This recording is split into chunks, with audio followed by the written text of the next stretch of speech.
I can't believe I finally got the guts to post this to social media. After 3 years, I'm finally ready to tell our story. I know I shouldn't. This is a huge risk, and I'm putting both myself and my friends in danger of being caught by some pretty bad people who are currently hunting us down. My life as I knew it ended in 2020. I would talk about how ironic it was that it had to be 2020, but I don't have time to ramble. I was volunteering as a lab assistant for a college professor I was close to. After graduating at the top of my class, I've been offered the opportunity to assist him overseas as a voluntary research assistant. I should have been working in his usual lab at the college, but due to certain ethical issues he didn't want to deal with on campus, he decided to fly his most promising students to his primary lab on a tiny Indonesian island. He took on 6 of us. The top of his class, as well as students who seemed far too interested in what he was really working on. Normally, college professors would discourage curiosity when it came to their private lives and work, but he welcomed it, allowing certain students glimpses into the research he was working on under his facade. I can't say I wasn't curious about the paperwork I happened to glimpse. Paperwork covered in special plastic seals brandishing top secret in bold lettering, which was definitely intriguing. Sure, I wanted to know what was so special about his research that it warranted that kind of seal, but it's not like I broke into his lab unlike my colleagues. You would think biology students would be smart, but those idiots didn't stand a chance with the amount of security our college had. I thought that would be a surefire suspension, and it almost was, until the professor himself had pardoned them before inviting the group alongside me to work with them on this secret project. I know I sound crazy for taking a voluntary job, but the job was on a tiny island just off of the coast of Indonesia, which meant I was working in paradise. It was like being on a permanent vacation. We had the beach at our disposal, and the local resort was just a walk away. After sweating in the lab on weekdays, we headed to the private pool down the road. Professor Quincy was a well-known local, so he had managed to get us free entry. I guess you could say I was living the dream. 3 years prior, I was in my freshman year of college, and I had no idea what I was doing with my life. Fast forward 2 years, and I had the opportunity of a lifetime. I was working in literal paradise. It didn't last long, of course. I had to wake up from my dream at some point, right? And I did. March 2020. I can't remember which date it was. I just remember that it was right at the start of the pandemic, and I was supposed to be going home to see family I hadn't seen in almost 6 months. Professor Quincy had been insistent we live and work with him for a certain amount of time, and then he would grant us permission to return home to see our family. I couldn't exactly argue it. Like I said, and I will continue to elaborate through this post, our professor's work was pretty private. Cell phones were not allowed, and internet access was limited. If I needed to phone home, I had to sign 7 different forms to promise I wouldn't leak any information on his work, and to declare that if I happened to do so, I would be fired immediately and sent back to the US. If that wasn't enough, my parents would also be held accountable. So yeah, obviously I wasn't going to start spilling our professor's secrets. It's not like we were completely cut off. There was a phone in Professor Quincy's office as well as the reception at the dorms. We were allowed 3 allocated phone calls a week. After a certain world event had unfolded, however, we were allowed to call our parents pretty much any time we wanted, as long as we signed those release forms. After a full day of nonstop paranoia and too much time skimming news articles on my laptop, I was itching to talk to Mom. I just didn't know how to tell her that I wouldn't be seeing her in... Well, I had no idea. The US borders were shutting, and I was at a loss what to do. If I'm to be honest with you, I was terrified. This kind of thing only happened in movies, and there I was, trying to figure out a way to tell my mom I wouldn't be coming home. And I had no idea if I would ever be coming home again. The dorms were state-of-the-art, a huge glass building with 3 floors. There was a gym, a swimming pool, and a girls' and boys' dorm on the top levels. There were only 6 of us, so it was pretty damn amazing.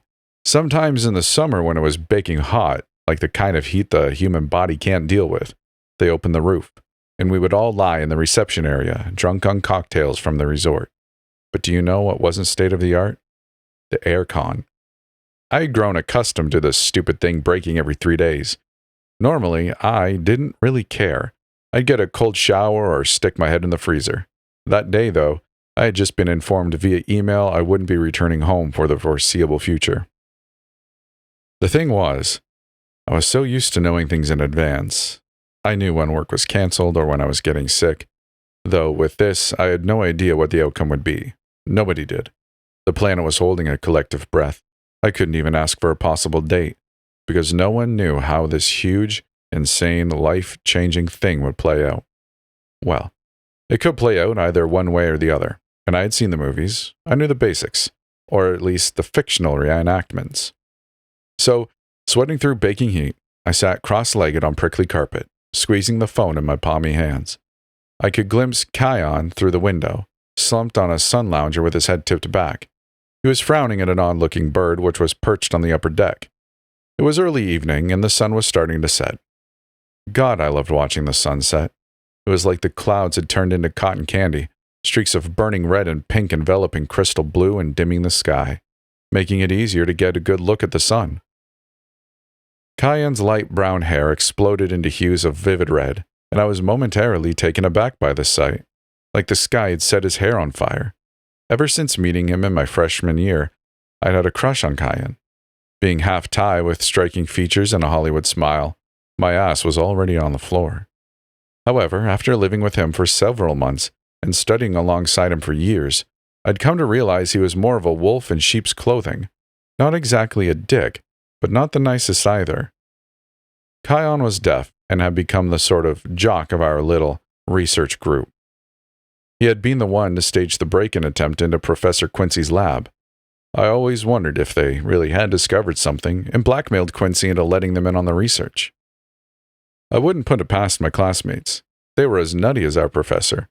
I was half wishing Mom didn't answer, then I would have no choice but to tell her through email, which was better. Still, though, I wanted to hear her voice, even if it was going to send me over the edge. When my mom's voice crackled through the phone, I panicked and said the first thing which came to mind. I'm staying here for a little longer, I said. I was told this morning I can't come home. Mom was silent for a moment before she sighed. Yeah. I was surprised when she chuckled. I figured that, sweetie. You're not mad? I whispered. She didn't reply for a moment before sighing. Why would I be mad? It's not like you can help it. Squeezing the phone tighter, I turned away so Kion couldn't see me sobbing like an idiot. It's not for long, I said, or rather lied. I wasn't just trying to reassure my mother. I was desperate to make myself feel better too. I think it'll be late April or maybe May. I'm not sure yet. Well, I'm excited to see you. Nodding, I swallowed a racking sob. I'm excited to see you too, Mom. Are you eating well? Oh, yeah. The food here is great. How was work? She was avoiding elaborating on a conversation neither of us wanted to have, and I didn't blame her. It's fine, I said. We've been working in some pretty intense heat, but I'm fine. I just cool off in the sea. That's good. I could sense my mother's smile, and it made me feel 10 times worse. How are things over there? Mom hummed. There's no toilet paper, she laughed. But we're all fine. Your little brother is baking cookies. Do you want to talk to him? No, I said far too fast. I mean, I don't have much time, and I wanted to talk to you. I swallowed. If that's okay.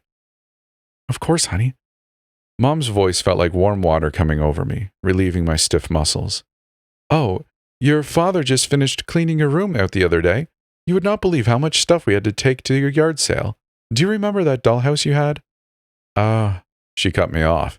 Well, I've given it to Mrs. Jason's daughter. Do you remember Lucy? Lucy, I said, my mind elsewhere. She was that kid, you held her at your Auntie Christine's birthday party. Do you remember? She's always asking about you. She thinks you're a marine biologist. Oh, I said helplessly. Sensing movement, I twisted around to find Kion heading up the stairs, probably to his room. Usually, Monday nights were reserved for the beach.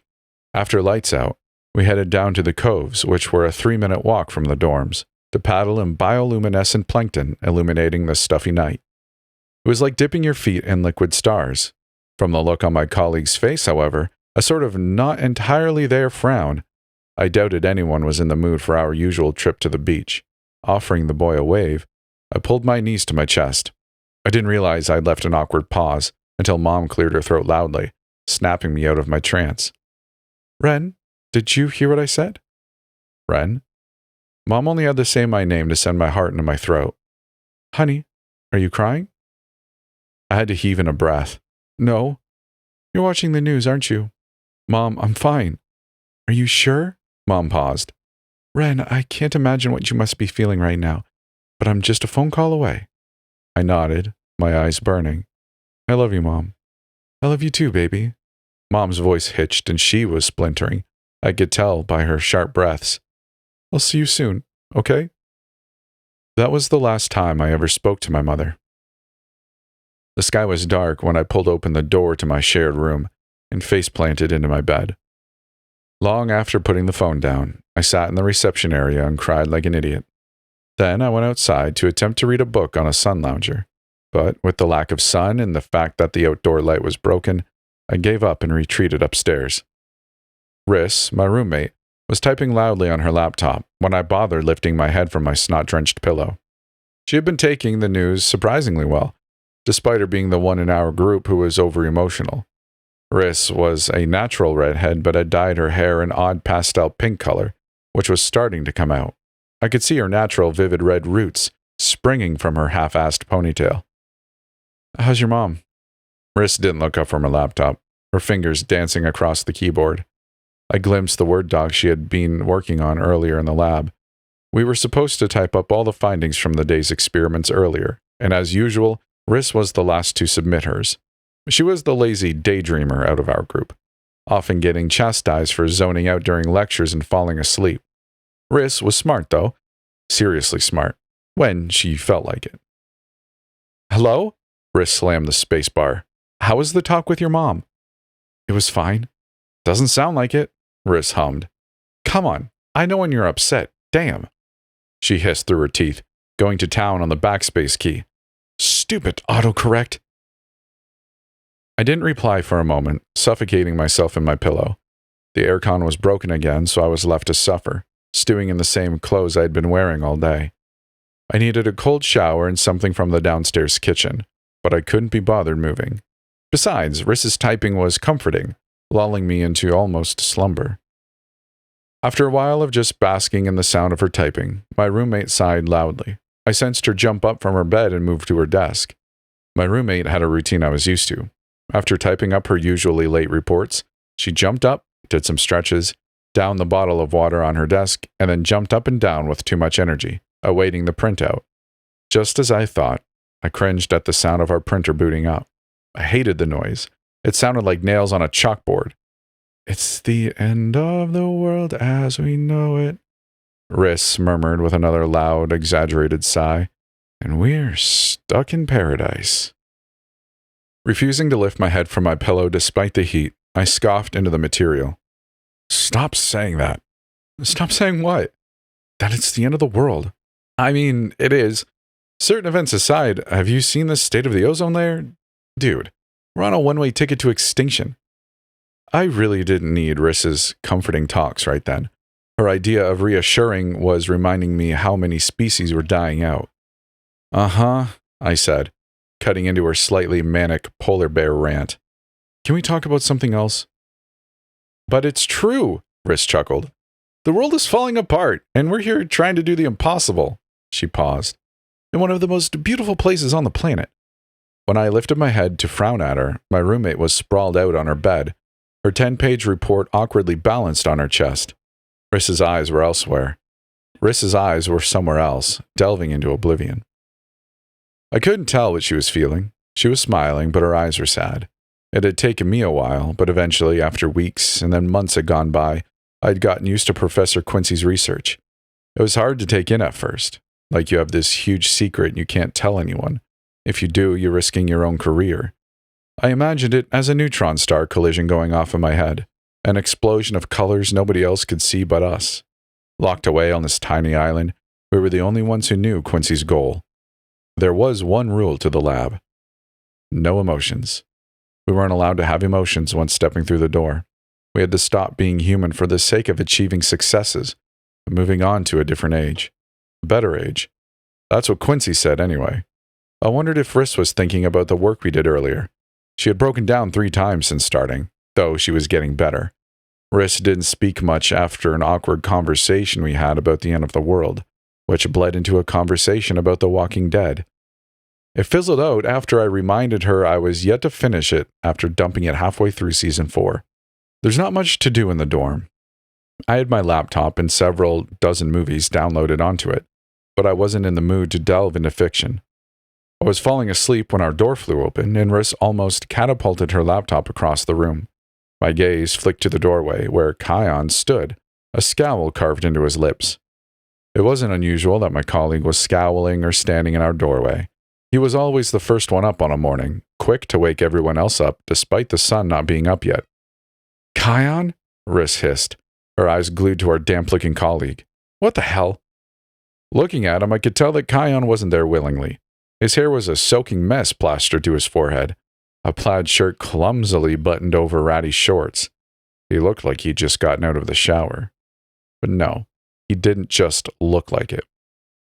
I was sure Kion had just gotten out of the shower. When he held up one hand and started to furiously sign, the jingling noise brought my attention to the cuff attached to his left wrist. "Jem?"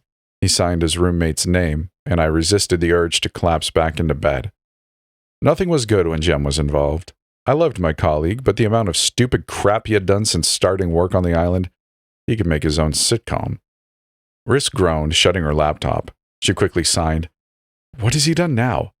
Kion's expression twisted with fury. "What hasn't he done?" He held up his wrist, signing maniacally. "He cuffed me to my bed." Kinky. I shot him a smile, and seeing his expression, I quickly regretted my words when his gaze flashed to a stuffed animal on the floor. I'd no doubt he wanted to aim for my face. "What? Why did he cuff you to your bed?" Riss was already pulling on her jacket. I jumped up too, slipping into my sandals. "Rabbits," was all Kion had to sign with wide eyes, before we were following him back down the dorm hallway and down the stairs. I was practically falling over myself to keep up. Kion ran in front, Riss stumbling behind him. If Jem was in the lab after hours, it wasn't good. Ever since we made the switch from rats to rabbits, Jem had been very vocal that he was against it. But, like Quincy said, we had to give up our humanity in that room, our morals. Anything we thought, our opinions and emotions, we had to suppress it all. Because once we started to give in to them, our professor had proclaimed that was when cracks would start to form. According to him, the first step in turning your back on science was giving into your humanity. I wasn't quite there yet. It's not like I didn't have intrusive thoughts about saving the poor things, but Quincy had planted a very specific thought in our heads. If we rebelled, if we leaked information and went against him, our families were at risk of getting involved, despite having nothing to do with it. Jem had already submitted multiple complaints, and I didn't blame him, but it's not like we could all band together to stop Quincy's experiments. Like I said, we were walking on eggshells around him, and he was already a fairly paranoid man. And morals and humanity aside, his work was pretty damn incredible. Disgusting and inhumane? Yes, of course, but truly incredible. The lab was a 5-minute walk from the dorms. Riss was out of breath as we ran across the shore, and I glimpsed a full moon light up the darkening sky, illuminating oblivion in milky white light. "What I don't understand," she panted, "is why I cuff you to your bed." She turned to Kion, who signed. "He knew I was going to tell someone when I got out of the shower. He grabbed me and cuffed me to the frame." The boy scowled. "I'm going to kill him." By the time the 3 of us were throwing ourselves through the doors of the lab, pressing our identity badges over the mechanical lock, I was sweating. Bad. I think all 3 of us wanted to collectively murder our colleague. The lab was usually out of bounds after work hours, but sometimes Professor Quincy made exceptions if we needed to finish reports or collect data. Riss was stabbing in the 8-digit code to get into Quincy's office, and I was struggling to catch my breath, keeled over with my hands on my knees. The building was usually lit up, even at night. I'd spend countless after-work hours typing up research reports and listening to music, comforted by the warm glow from the lights overhead. But that wasn't the case on that particular night. A coil of dread began to unravel in my gut as we bound down the main hallway, which was swamped in darkness. Riss made a joke about failed experiments lurking around us, and I elbowed her sharply in the gut. Thankfully, Quincy's main lab was lit up. When the door swung open with a loud beep, the three of us bounced straight into a startled-looking Jem, whose expression almost matched the ones of the dozen baby rabbits cradled to his chest. If Cayenne resembled a Hollywood star, then this guy reminded me more of a punk kid. Maybe a theater kid, too. Jem was the wild card in our group. He wasn't the smartest, and he struggled sometimes. But Quincy had admired the boy's curiosity in his research. Jem's hair was always a mess of disheveled curls, and his outfit choices were odd. For example, Jem had opted for wearing pajamas to his rabbit heist. It was almost like he had an epiphany in his sleep, and hurricane thoughts had led him right into the lab. For a moment, I was unsure whether to laugh or start yelling at him. Jem peeked at us under his hood, his eyes almost cartoonishly wide, like he was a kid being caught stealing cookies from the cookie jar. The subjects he was holding seemed to cling onto him, and I had a moment, just a moment, where I cracked slightly, especially when the largest one's tiny eyes found mine. It was frightened, its claws digging into his sleeve. "I can explain," Jem finally spluttered, pressing the rabbits closer to his chest. "This is animal abuse," he said in a hiss. "You're not really going to stand there and watch that bastard hurt these little guys, are you?" I was sure Jem was convinced he could get away with it by showing us the power of cuteness. I can't say it wasn't working. God, the one in the middle with large floppy ears and a brown smudge on its fur was really looking at me, like it was staring into my soul. Next to me, Kion's expression was easing a little. He leaned against the door with his arms folded. "They're kind of cute," he sighed, smiling for the first time since that morning when Riss spilled orange juice all over herself. "See?" Jem's smile was soft, and he gestured to them. "Look at them. They're adorable. I'm not going to let him hurt them." Riss, however, seemed unfazed. She took a step towards him, her eyes darkening. "Are you insane?" she gritted out. "So what? You want to let Quincy's test subjects go?" Jem's lip curled. "He's got rats. I'm sure he'll be fine." He backed away, clutching the rabbits tighter to his chest. "You've seen what he's done to them," he whispered, and his gaze flicked to me and then to Kion. "What we have done to them. It's not fair. They're living creatures and we're hurting them." This was what I was afraid of. Ever since the six of us started on the island and Quincy's lecture on suppressing our humanity for the sake of science, I knew one of us was going to break when we saw what exactly he was doing to his subjects. I'm not going to go into detail because, again, I'm already putting myself at risk by writing this. But I will say that Quincy's experiments weren't normal. I've already told you that they were inhumane and immoral. But it didn't end there. You see, our professor was positive that he could ignite a certain part of the human brain with simple stimulation, a hell of a lot of drugs and psychological tactics. He believed he could find that missing part that is missing in all of us, which stops us from being the apex predator. Abilities way beyond our comprehension. Professor Quincy had been working his whole life to create a serum which would hack into the mind and switch on that part of us we cannot find on our own. Rats didn't give him the right results, so we moved on to rabbits. So far, I had witnessed a rabbit which could teleport from one cage to the other. After several surgeries, serum injections directly into its brain. Impossible. I thought it was impossible, and yet somehow I was watching it with my own eyes. A living thing disappearing in one place and reappearing in its cage. Through research, we had come to realize the cage was the rabbit's safe place. Whatever ability it had, and there were many, it would always return to its cage, no matter where we placed them. The serum wasn't perfect, however. I had witnessed a rabbit interfere with the electronics in the lab, playing with the lights, before exploding into large, fleshy chunks painting the metal prongs of its cage a startling, gory red.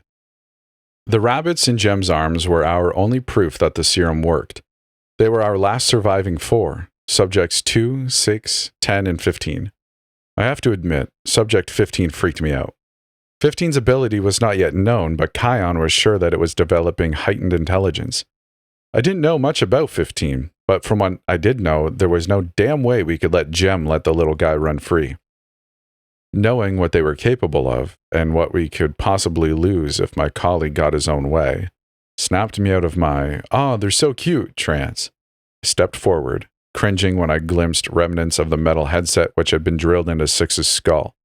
"Give them here," I said, and when Jem started to shake his head, I snapped. Do you want to get fired? He wasn't letting up. They're living things, Ren! I nodded, trying to keep my cool. They are, I said, but they're also valuable subjects, one of which can teleport. I wouldn't exactly say they're normal rabbits. I held my breath. Look, I gave up acting like I knew what the hell I was talking about. I don't like it either, okay?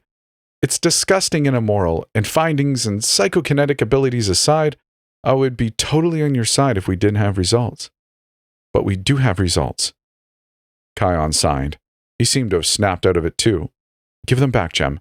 They're research subjects. They're rabbits! Have you guys lost your minds? Yes, Kion signed. It's part of the job description, douche. You have a dog, Jem shot back in a manic hiss. His expression was feral. I'd never seen that kind of desperation, almost unbridled lucidity let loose. It's no different to your dog, right? Would you seriously put him through this? Would you stick a needle inside his skull? Kion didn't reply, his jaw clenching. No, you wouldn't. So why these guys, huh?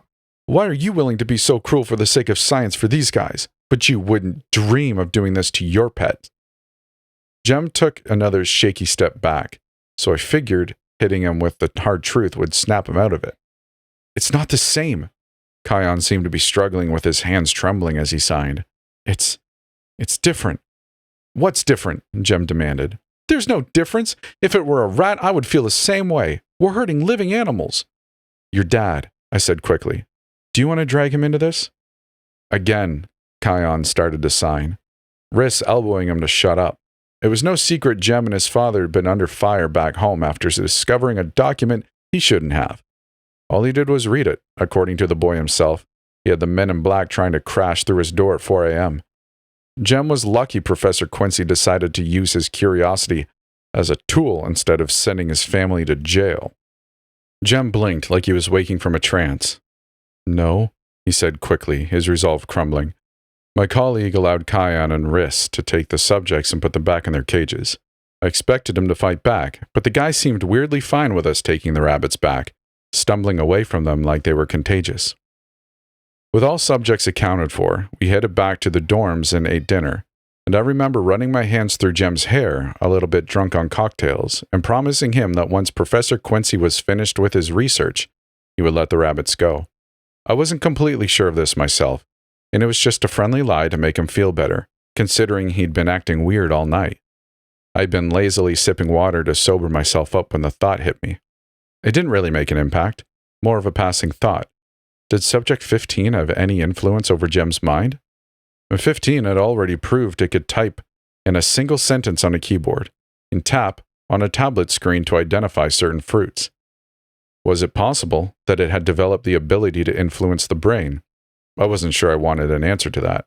Anyway, we all headed to bed, and I made sure Jem promised he wouldn't do something like that again. I still remember the way he looked at me, slightly confused, mouth open like he had no idea what I was talking about. I figured he was just tipsy, and after frowning at me for way longer than necessary, Jem saluted me with a, yeah, of course I promise. Yeah, that promise lasted maybe 6 damn hours. I was spooning dry cereal in my mouth the next morning, trying to ignore the news bulletin on the TV, when we got the first call. Jem had broken into the lab 2 hours ago and let the subjects run free. By the time I'd thrown myself into the lab, barely dressed, the others were already getting screamed at. And I mean screamed at by Quincy. I glimpsed my colleagues through the glass window as I threw myself into a run towards the lab. It looked like they had been dragged out of bed. Riss was in her robe, Kion and Jem half-dressed. The three were sitting in the communal area looking like they wanted to sink into the earth, while Quincy's voice reverberated back down the hallway. When I stepped through the automatic doors, our professor turned to me, his expression thunderous.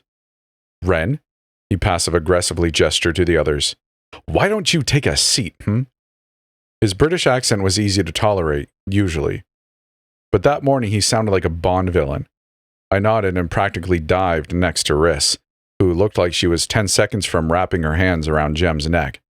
Kion was glaring at his lap, ignoring the professor's ASL, and Jem looked, well, he looked kind of confused. You're late.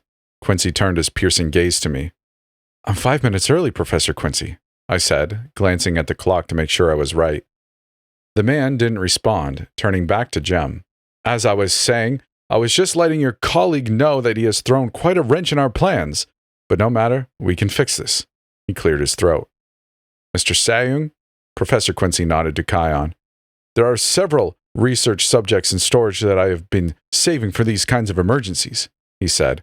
Please retrieve them so we can continue working on this project. And hurry up.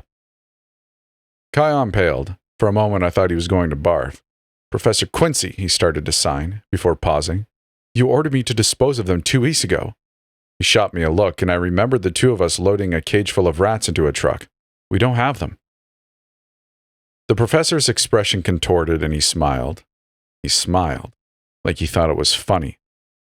Right, he said in a breath. You're telling me.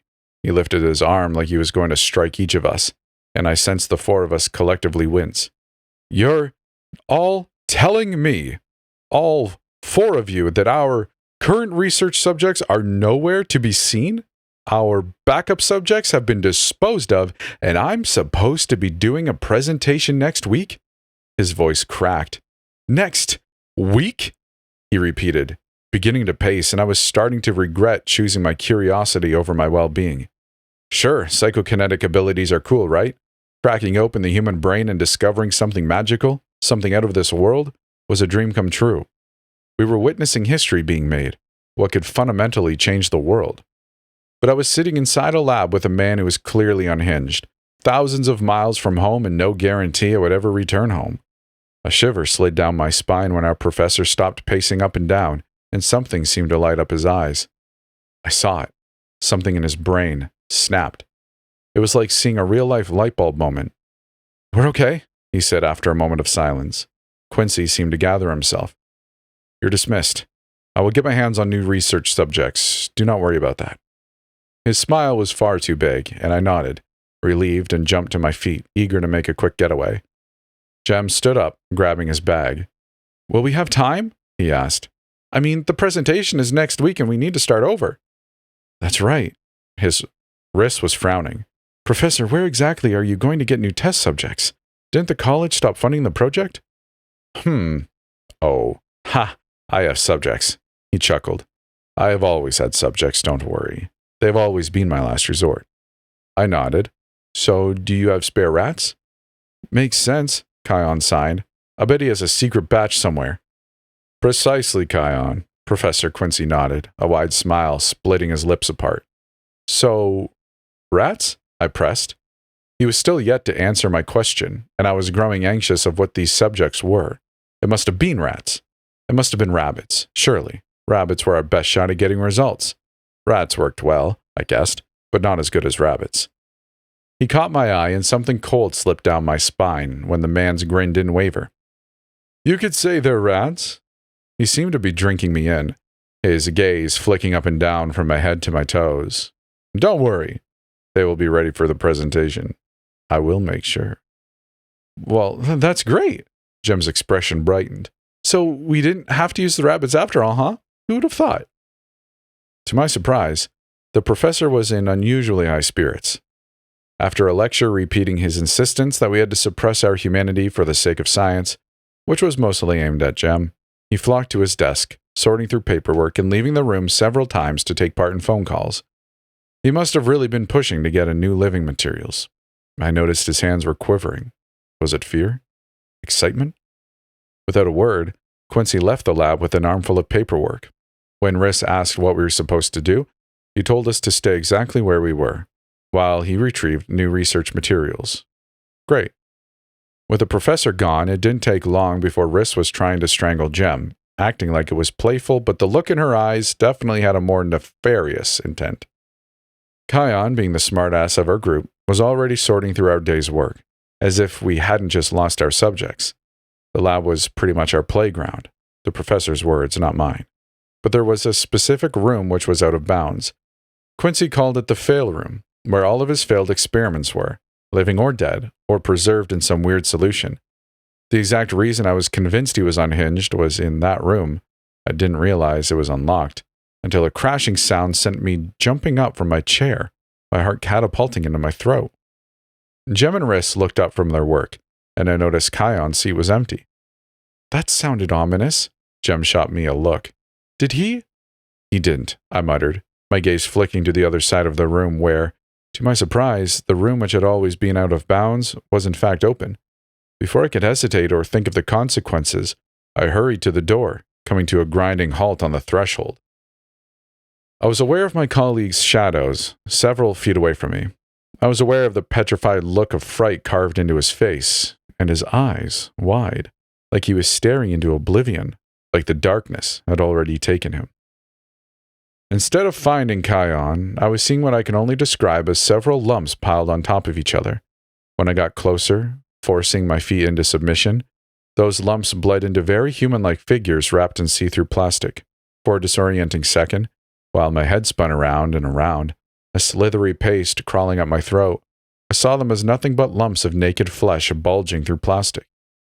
But then I was recognizing faces. Faces I knew. Faces which had been mutilated, stained a startling scarlet like they had been dipped in the reddest paint available. I knew the first lump. Sarah. She went home 2 weeks earlier, due to illness. The following fleshy lump with its face ripped off, which I could no longer call human, was Thomas. He too went home for a family emergency and never came back. Quincy said they had both requested to leave. He said they would miss us, but it was too much. Seeing what we were doing was too much for them. They couldn't suppress their emotions. Sarah and Thomas had never left. They never went home. They were right there in front of me, reduced to chunks of flesh and bodily organs. There was a white strip of paper attached to both of them, a single word written in bold lettering. Fail. That word sent my stomach heaving, my feet stumbling back and my body erupting into fight or flight. Kion twisted around, his face illuminated in dim light flickering from a bulb above. Out, he signed, and it was the desperation in his eyes, the heaving breaths struggling from his lips, which got me moving. I was pressing my hand over my mouth, muffling a sharp scream ripping from my throat, when Kion grabbed my arm and dragged me back. I was barely conscious of getting out of that room before the alarm started, sending me to my knees. What the hell is that? Riz was next to me, her voice shrill. Jem had one hand planted over his ear, his arm wrapped around a hysterical Kion. Ren, what is it? What's in there? I couldn't reply. Instead of trying to speak or explain, I grabbed Riz and dragged her to the door. Kion and Jem were already on the hallway, and I was barely slipping back through the automatic doors before they slammed shut, and a familiar voice crackled over the speakers. Stay where you are, Professor Quincy said. We will be returning to work very soon. By the grace of God, I have found subjects. Us. My blood ran ice cold in my veins. He was talking about us. What the hell? Jem yelled. What are you talking about? I didn't think. I just ran, and sprinting down that hallway which was familiar, which had always felt like a second home to me, I had no idea it would become my prison. It would become the very hallway I would wish to die on. The hallway I would be dragged down, day after day, while my mind was picked apart. Ahead of us, the doors were shutting, red lights bathing our faces. I remember how scared they were. Jem, who reached the exit doors, slamming his fists into the glass. Riz, trying to override the mechanical lock. Kion, who had given up, dropped onto his knees and pulled him to his chest. When gas filled the air, I was still trying to get through the door. Riz had forced Kion to his feet, and Jem was trying to find any weapon in his vicinity. But there were no weapons. There was just the four of us against a gas which was quickly disorienting us. When black spots started to dance across my vision, and Jem's eyes rolled to the back of his head, his body dropping to the floor, I was thinking about Subject 15. I was thinking about its beady eyes when I bit my lip and drilled into its tiny skull under my professor's gaze. Riz dropped next. Then Kion. I was quickly losing consciousness. My clammy head pressed against glass, clawing at the lock, when the thought hit me. We deserved it. For what we had done to those rabbits, playing God and trying to turn them into something they weren't, we deserved it. Whatever my professor was planning to do to us, I had an inkling it would be far worse than what the rabbits had endured. We were going to suffer, I thought dizzily. For science. And I can tell you, 3 years later, as I currently share a hotel room with 3 murderers, my past self was more than right. July 2020. Ever since my colleagues and I became unwilling test subjects in my psychotic professor's experiments and awakening the supernatural, we have had multiple people trying to hunt us down. Whether they were renowned scientists desperate for the serum for themselves, or random people obsessed with cutting us open and seeing how we ticked. These guys didn't care that we were human beings, that we were ex-researchers ourselves. They wanted us dead or alive, in pieces, or splattered across concrete. As long as they got that precious serum dripping from our frontal lobe, they didn't give a damn. There were varieties of hunters. Some of them tried to play nice with their own nefarious agenda, while others were completely insane. Like the ones who saw us as a mistake, a curse sent from God to end humanity as we know it. Yeah, they thought we were the next coming of the Antichrist. Have you ever been stripped completely naked and forced to bathe in salt water for 3 days without food and water? That is when I lost my will to fight. I still remember the sensation of flames licking at my feet, rope wrapped around my wrists, pinning me to a tree. They wanted me to admit I was a monster, that I was a curse from the devil and belonged in hellfire. I'll spend this post elaborating on what exactly our professor did to us and the burden forced onto our backs, but I will say it saved us at points. For example, the freaks who tried to cleanse us in salt water and then burn us under a full moon got their comeuppance. 2020 is probably a year in your lives which didn't feel real. You were locked inside and you probably compared what was happening to a movie. We had a similar problem, but while you were struggling through lockdown, trying to fight a wave spreading globally, we found ourselves with bounties on our heads because we were no longer human to these bastards, and to them, anything went. Which was bad news for our professor who had fought to keep his research as private as possible, choosing to show only a select group with shiny money bags for eyes.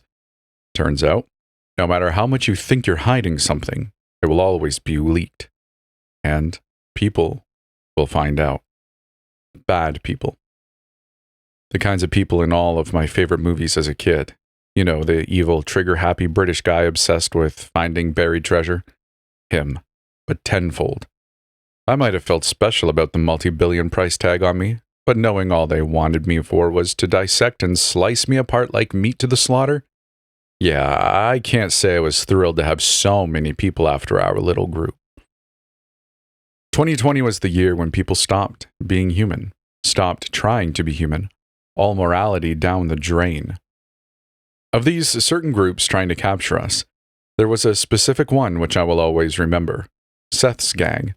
I'll remember them because it was the first time I realized my colleagues and I weren't human anymore, and maybe the freaks trying to label us as the devil's children were right. There were a lot of people after us, as I said, but Seth and his gang, however, just wanted us for the sake of gloating. After hearing of our professor's experiments, these guys decided they didn't want the serum or the research. They just wanted us. For what? I still don't know. They weren't scientists or in the medical field. They definitely weren't at the auction. I would have seen them. I'm pretty sure these were just ordinary guys seeing as nothing but trophies to parade around. I don't think they knew the significance of the serum or the danger of it. They saw something shiny and thought, to hell with it. Which, I guess, looking back, was why we were always 2 steps ahead despite having 9mm Glocks shoved in our faces. The hotel room we were being held in was a step up from the cage I've been trapped inside in the lab for the last several months. It actually had aircon.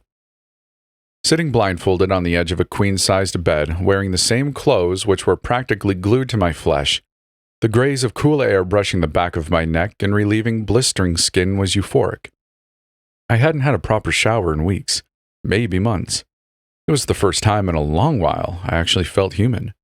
Even when my wrists were pinned behind my back, a slab of duct tape suffocating my mouth and nose. Now I wasn't completely sure, but I wondered if there was a duct tape shortage on the island. After being kidnapped and held in multiple places, I'd never been gagged with duct tape. It was always filthy clothing fashioned into a makeshift gag, or ties and shoelaces. I will never forget some guy stuffing a pair of panties in my mouth. Seth's gang were the first to actually have duct tape and proper blindfolds. I sensed the front man's footsteps as he paced in front of us. Despite being blindfolded, I knew he had a gun tucked into his belt. a dagger strapped to his ankle, and a grenade for emergencies. I wasn't sure what emergencies would justify blowing up a fancy hotel room. Next to me, Riss was practically vibrating with fury. She knew not to act on her fear, because when we did, bad stuff happened. But Riss was a different breed. She didn't listen to me when we were human, and definitely didn't listen to me when we were freakish experiments contorted into something resembling a human. No matter how many times I nudged her with reassurance, she inched away from me like I had the plague. Project Mildew, huh? The front man had one hell of an Aussie accent. Without my sight, the rest of my senses were expanding, igniting. Smell. I could smell the stink of myself, body odor and filth caked into my skin. Taste. There was copper in my throat and coating my teeth and tongue. Every step the man made, I felt it prickling in my bones. I sensed him crouching in front of Kion, who, thankfully, didn't move. I was waiting for him to. If I concentrated, I could feel the air crackling with electricity, the hairs on the back of my neck and arms standing up. Just being shoulder to shoulder with my colleague allowed me to feel exactly what he was feeling. And like Riss, the guy was dangerously close to blowing a fuse. Kion wasn't stupid, though. If we did something, he knew the consequences of that something, and none of us wanted that. So, staying quiet and submissive it was. Alex Quincy's diamonds. The front man flicked me in the forehead, and I had to squeeze my eyes shut to avoid going into sensory overload. He continued in a sing-song voice, his steps becoming playful, like he was dancing. Every so often I sensed his fingers wrapping around his 9mm. Maybe he wasn't as stupid as I initially thought. Project Mildew, he repeated. You look better on camera. Riss scoffed under her gag. I don't think this guy understood that on camera we were still human. It's not like I was planning on going to a fashion show, but the shorts and t-shirt combo I had been wearing for weeks were comfortable. Another step. Holding my breath, I gripped the ropes entangling my wrists and prayed they were physical enough to be an anchor. The test who became the tested, he continued. Oh man, I've heard about you. You're famous here. Professor Quincy's human lab rats, and successful ones too. You've got a lot of eyes on you, ain't you? Too bad we got you first. Yeah, that's right. We got here first. The guy laughed, and I felt both Riss and Kion start to tremble. Hell, not now. I had to keep them at bay. Even when my methods weren't exactly stellar. I had to keep them from plunging. The rope around my wrists wasn't too tight, and I knew I'd be able to get out of it easily.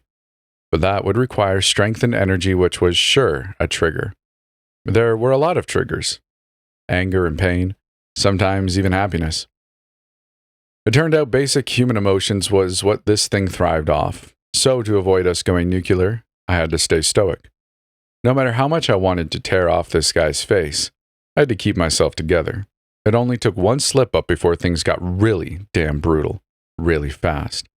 I wasn't surprised my colleagues were losing control. Seth was quite the character, almost like a cartoon villain. Damn. I've been looking for guard dogs, and I don't think we found something better, eh? His palmy fingers wandered where they shouldn't have, grazing over my left breast and delving under my shirt, causing my body to seize up, and then relaxing slightly when he pulled off my blindfold. Blinking rapidly, I found myself eye to eye with the guy who had snatched us from the lab and thrown us in the back of his truck. I only got glimpses of him during our kidnapping, thanks to the ski mask covering his face. Now I was looking at a man who was maybe in his early 30s, with a balding head and a vicious cartoon smile twisted with mania. His eyes glinted when I found myself shuffling back, my gaze flashing to the Glock strapped to his side, Seth pulling off the other's blindfolds. Now, I don't want any funny business, all right? I watched that conference and I know what you can do. He stuck the barrel of his 9mm into my right temple, and next to me, Kion ducked his head. I'm watching you, sweetheart. Seth's smile widened into a sickening grin. If you start any weird crap, I'll blow your brains out. I did my best to nod, and he ripped the tape off of our mouths, too. All right, Seth straightened up, eyeing us like we were hunks of meat. Nice to meet you. I'll be looking after you guys from now on. Looking after us, I spoke up, my voice gravelly. You mean you'll be cutting into us and selling our brains on the black market? Seth laughed like a damn hyena. What? He scratched the back of his head with his gun. Nah, that's messed up. We just want dogs. The man's smile dampened, however, when his gaze settled on Kion. Gesturing to my colleague with his gun, he scowled. What's wrong with him? Did Quincy rip out the guy's tongue? Before I could answer, Seth crouched in front of Kion with narrowed eyes. You all spoke at the conference, he murmured. Sure, your professor forced you, but you introduced yourselves. All of you did, even your fourth. His smile curled. All except him. Damn. A shiver ripped its way down my spine when Seth shot out a finger and pointed at my colleague, and my mouth started to dry up. Kion was perfectly reading his lips, every word curled under his tongue, his eyes flicking back and forth to drink in each one, and each word brought more heat, brought more goosebumps, pricking on my arms and legs. Kion's body pressed against mine was overheating. I could feel the sensation coming over my body, like a wave of pressure. Wrists made a squeaking noise, and I concentrated on Seth, who didn't seem to notice it. Come to realize, whether you are human, an animal, or a badly messed up experiment created in a lab, it doesn't matter what you're capable of. If you initially appear weak and powerless, the stronger will single you out. Seth was enjoying himself so much he didn't realize the skin on his cheeks started to crack from all the moisture being sucked from the air. Kion didn't move or speak, and that seemed to thrill him even more. Speak, Seth snarled, leaning closer until he was inches away from my colleague's face. Speak! He's deaf, I gritted out. Seth's eyes darkened. Deaf, huh? Well, he better be worth it. Kion didn't flinch when the man grabbed him by the hair and yanked his head back. He was completely stoic, like a puppet severed from his strings, allowing this guy to stick his Glock between his eyes. I noticed the air move slightly around us, blurring and then coming together. There was a blink and you'll miss it moment, and I spent months being taught how to notice it. $3.5 million each, Seth said in a breath, dragging the butt of his gun down my colleague's face, grazing it across the flesh of his neck. I don't remember paying for a damn mute. You can learn to talk, kid. Again, Kion didn't even acknowledge the man, and that infuriated him even more. Hey! Seth grabbed his jaw, forcing Kion to look at him. Are you listening to me? Open your mouth. You either speak or you die. And like I said, I didn't pay $500,000 each for a mute. Riss must have noticed the significant change in the air and temperature. Between the two of us, it was our job to stop Kion from plunging. You didn't spend crap on us, she spoke up with a hiss. Riss was already panicked, and that wasn't good. You took us from the lab while everyone else was at the auction because you couldn't afford us, which makes me wonder how you afforded this fancy 5-star hotel. I had to swallow a yell. I wanted her to stall, not give the guy a reason to start going trigger-happy. Seth's narrowed eyes found Riss's. You're professing I had an agreement, sweetheart, he said. How about I blow your brains out, huh? Since you like speaking out of turn, and I don't like my doggies speaking out of turn. As Seth moved close to her, I sensed Riss freaking out. It was too early for her to start the plunge, but she was the most unpredictable out of the four of us. Just like when she was human, her emotions were all over the place. Still, though, she maintained a scowl and refused to move when Seth was practically eye to eye with her, hot breath grazing her cheeks. The man prodded her in her right temple. I bet you're filled to the brim with all that fancy-ass Quincy serum. He dragged his filthy finger down her cheek and she squeaked. I'm pretty sure I can just crack you open and take it for myself. Then, Riss swallowed, choking on her words. I nudged her again, this time enough to shake the bed, but she wasn't looking at me, her eyes starting to lose vacancy. Next to me, I knew the same thing was happening to Kion, but I wouldn't look at him yet. If I did, I would lose it myself. Then you'll be losing valuable cargo. I was surprised when her lips broke out into an equally psychotic grin. I had no doubt the plunge was taking hold of her. She leaned back almost casually, and the air seemed to move around her, seeping into her skin and taking an unyielding hold. Considering the lengths you took to capture all of us, I doubt you want that. You're all bark with no bite, douche. Riss, I said through my teeth, at the exact same time as the aircom behind us blew a fuse and crashed to the ground. Shut up! The plunge started to show, but even when it was barely a prickle in the air, it was already beginning its slow purging of every particle. I watched a mosquito that had been in mid-flight towards the fancy-looking lamp on the nightstand bleed into invisible folds of energy, which were becoming progressively more visible to the naked eye the more my friends plunged. I could see it perfectly, like the world around us was beginning to splinter apart. Ignoring Riss, who could stand up for herself, Seth's attention went back to Kion, who couldn't. Or at least, that was his facade. Kion had been labeled the most dangerous out of all of Quincy's experiments. But it wasn't just because of the plunge.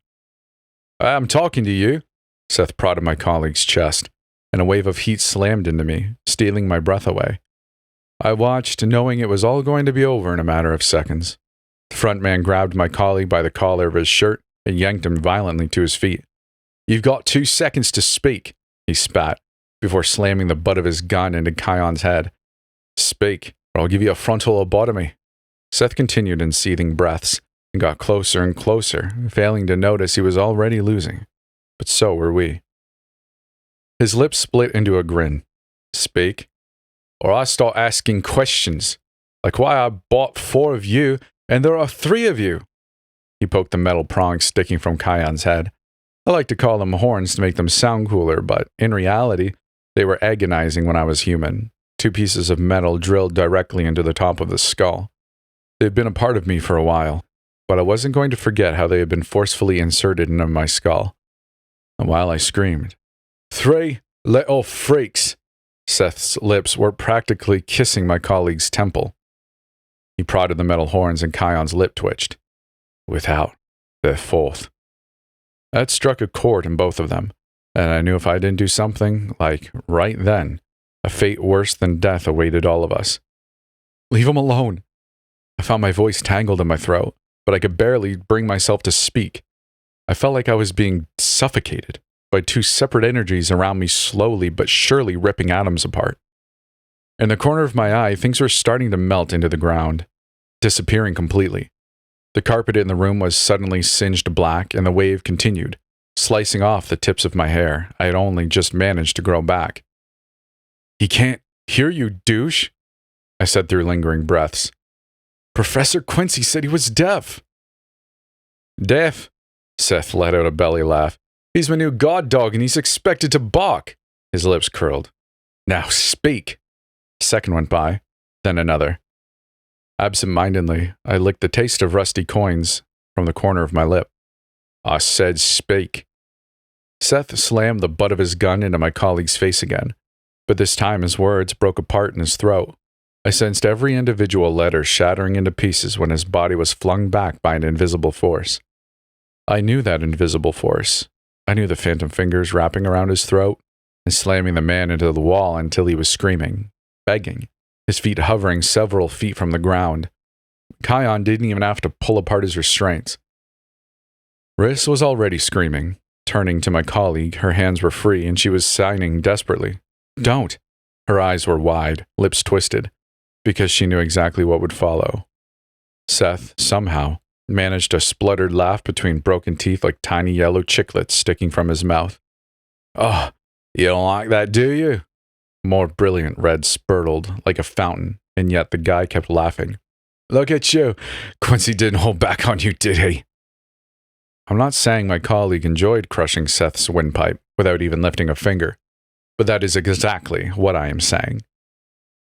And like it thrilled him, the idea of death, the idea of dying at the hands of a supernatural force, Seth continued to roar with laughter. My colleague was pressing pressure points which shouldn't be pressed, especially pressure points in a genetically messed up man whose trauma had turned him into the wild card of our group.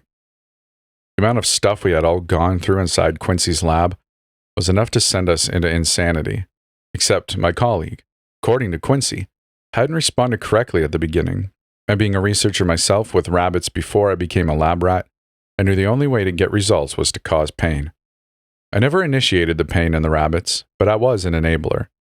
I watched my professor torture these subjects to make sure they were prepped and ready for the serum. Maybe our karma was that the exact same happened to us, but to Kion, it was on a much larger scale. I was never briefed on what exactly happened to him during the months from March to June, though it was obvious he had had it the worst. I didn't know why. I didn't understand why his brain was different, or maybe he was more resilient. He had been better at fighting it. Kion hated 2 things: being kidnapped and said kidnappers mentioning our 4th member. And it was those things which made him plunge, which made him lose all sense of humanity and morality and emotion, essentially turning him into a mindless beast. That was one half of the plunge. "Do you want me to say his name?" Seth coughed up spattered scarlet, and I could already see what was happening to him. Kion had done enough damage externally. Internally, however, that was another story. Internally, I sensed every organ starting to peel apart and splinter, bursting into nothing. It started with pressure on his heart, which was slow and dragged, so he felt everything. Then the brain began to expand.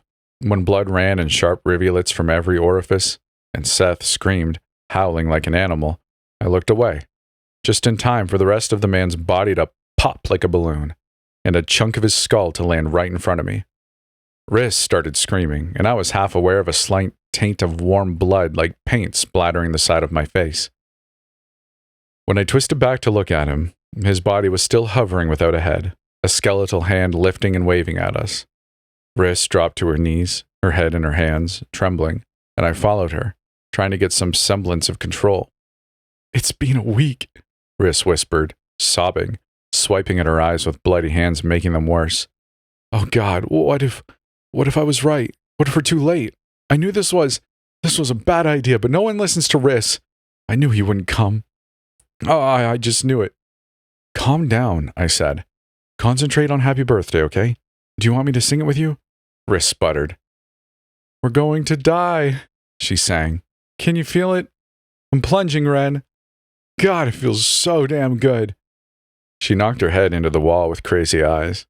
It took exactly half a second for our brains to decide whether we were going to fight it or give in. "Hey, Riss," I spoke in reassuring hisses, grasping her shoulders and forcing her to look at me. "Happy birthday," I choked out. 3 times. It has to be 3 times. When she didn't respond, I shook her until her cloudy found mine. Riss was plunging, like Kion. The blood vessels in her eyes had popped, her lips cracking apart. If I concentrated, I could see her bare knees starting to melt into air, wisps of her hair starting to disintegrate. "Do it now!" I shrieked when Kion finally let go of the man's body, and it hit the ground in front of us like a bad joke. "Happy birthday!" I said the mantra over and over again, shaking my colleague until she was responding. 3 times, Riss! Right now! When she shook her head screeching, I grabbed her hands and entangled her fingers with mine. "I'll start, okay? And you follow me." To my surprise, Riss nodded, and for the fraction of a second, my colleague, or what was left of her, stopped bleeding into visible particles which were now around us, like a glistening wave of ocean water enveloping us. "Happy birthday to you," I whispered, squeezing her hands tighter, relieved when she repeated the verse. When I was sure Riss was anchoring herself, I turned to Kion, who was sitting cross-legged in front of the mutilated body. My gaze went to the door. It would only be a matter of time before Seth's goons figured out something was wrong, and the last thing I wanted was them to walk in mid-plunge. "Happy birthday to," I continued, allowing Riss to fill in a name, before focusing on my other colleague. I'm not exaggerating when I say Kion was covered head to toe in blood, like it was his canvas, like he belonged in it. It was too late for him. I could already see that in his vacant and foggy eyes, and playful smile that he had accepted the plunge, willingly. "Gross," Kion signed, pulling a face. He turned his nose up at mutilated flesh and bone, and I had a hard time looking him in the eye. I exhaled out a breath. "Kion," I spoke and signed calmly, but my skin was prickling and scalding. I could feel the flesh on the backs of my hands peeling off. "Happy birthday." I made sure to emphasize every word clearly, even when I knew he could read every word from my mouth without even trying. He started to shake his head, and I glimpsed that panic, the trauma of the last several months starting to bloom behind his eyes. "No, you have to do it," I hissed out. "Look around you," I sighed. "If you don't do it, we're going to plunge." I was practically slamming my hands together in frustration, but he shook his head, his gaze going nowhere. "What if he paused, signing, his lip curling. "Like it." Do you know when you know something is wrong, but you keep shoving it to the back of your head until you can't ignore it anymore? Yeah, this was one of those moments. I loved Kion. I loved him like a brother. But there was something about his face, the way he delved his fingers into startling red pooling on the carpet, That made me want to get as far away from him as possible. Swallowing hard, I shook away the thought and grabbed hold of his hand. Once I did, the air around us wavered, and flesh on his cheeks started to flake. Happy birthday. Riss, who was sitting with what was left of her knees pressed to her chest, choked out a sob. This isn't working, Ren. This isn't working. I can't do this. When she beat the floor with crumbling fists, the whole room jolted. The ground beneath us shook, and Kion shot me a panicked look. Even plunging, he was still scared, and I didn't blame him. After telling Riss to continue, I managed to smile and signed. Earthquake. My colleague's lips split into an unusual grin, and he mouthed the words, yeah, right. With steely eyes, Kion's smile faded, and for once, he looked actually serious. Jem, he signed. I don't think he's coming for us. Ignoring a conversation I really didn't want to have, I focused on the body. Check his pockets, I signed back. We don't have much time. I pulled out a passport, some Indonesian currency, and an old plane ticket. Checking his phone didn't help. I was just reminded the borders were still shut, and this guy had a whole group chat gloating about his so-called guard dogs. Ren! When I lifted my head, Riss's wild eyes were flickering around the room, drinking in parts of reality being sucked away. Her mouth became lopsided, lips drooping like my colleague was having a stroke from the pressure building around her. See, I described this in a lot of detail, like this lasted around 5 minutes long, but no, all of this happened in the space of around 2 minutes. When footsteps sounded outside and Kion's head snapped to the door, his eyes darkening, a sour paste crept up my throat. Professor Quincy didn't just take away our humanity. He twisted us into something resembling an animal inside a human body. We spoke and acted, and felt like humans, but once a stranger was nearby or footsteps on territory we had unknowingly snatched as our own, we turned feral. I already knew Kion was a whole new level of unpredictable and unhinged after what the experiments had done to his brain. But seeing what he was capable of even before the plunge, I froze. The world was coming apart around me and I was plunging, but I couldn't move. I watched him get to his feet, his fingers curling into fists at his sides. The footsteps were closing in on us, getting louder and louder, and Kion could sense every vibration. I could tell with the way his lips twitched, a whole new darkness clouding his eyes and stripping away what was left of his humanity. I had seconds. There was no use in happy birthday. I remember jumping to my feet and diving onto my colleague's back, bringing him to the floor like a lion would a deer. When the two of us hit the ground, I watched Riss rupture in front of me, her face glitching, becoming moving static before her body followed. Seth? The voice caused Kion to attempt to retch out of my grasp, but I had a firm hold of him. The first few weeks of being inhuman, I was taught how to kill people, kill my fellow subjects. Apologizing profusely into hair which smelled of blood and dirt in Quincy's lab, I struggled to keep myself from plunging, knowing the room was already half gone and I was going to get caught in it anyway. I'm sorry. I'll make it up to you, okay?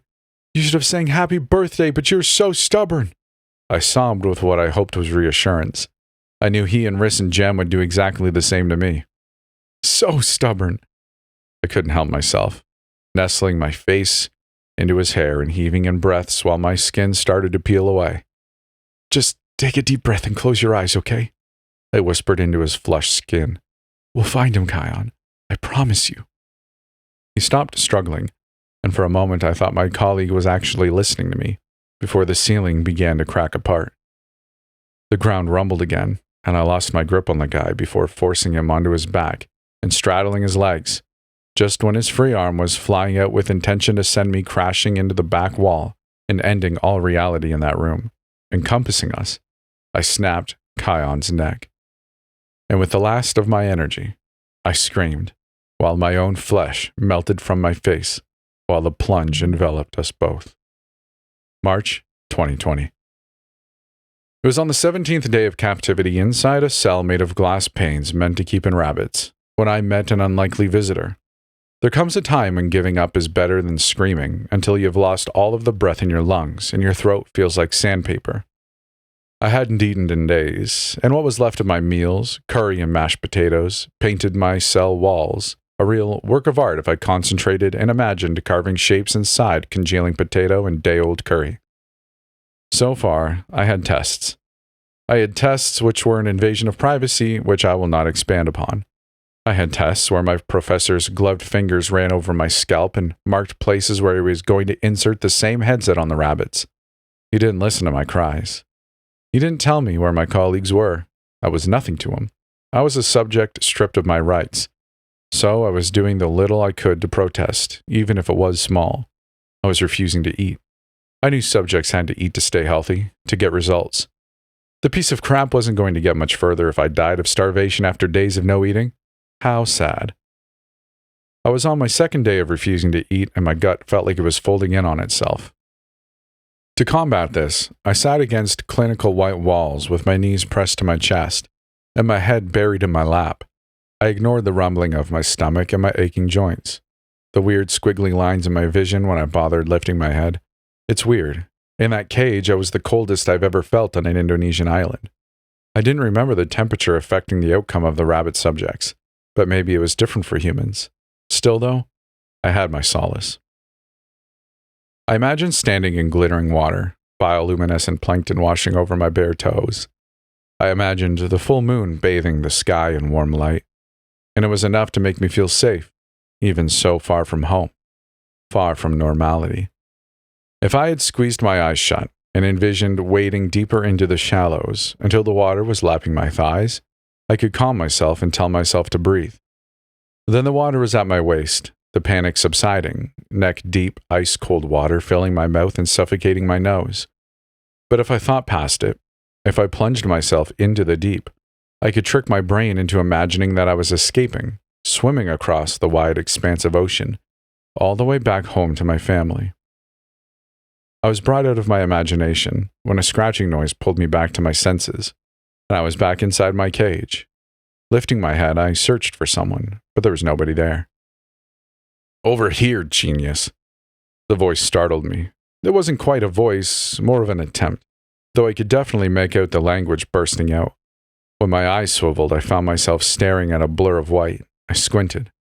No, not just a blur of white. It was Subject 15, the rabbit which had stolen Jem's heart and possibly taken control of his mind. For a moment I tried to blink myself awake, but no matter how many times I pinched myself, the rabbit was still there, pressing its tiny face against the glass, and I can see blood staining its fur. Initially, I thought he was a hallucination, until I blinked, and he was still very much there. He was part of reality, lightly smushing its bloody mouth against glass panes. The sight of dark red tainting its fur twisted my gut, and I had a thought which suddenly wouldn't leave me alone. If the serum did that to the rabbits, what exactly would it do to us?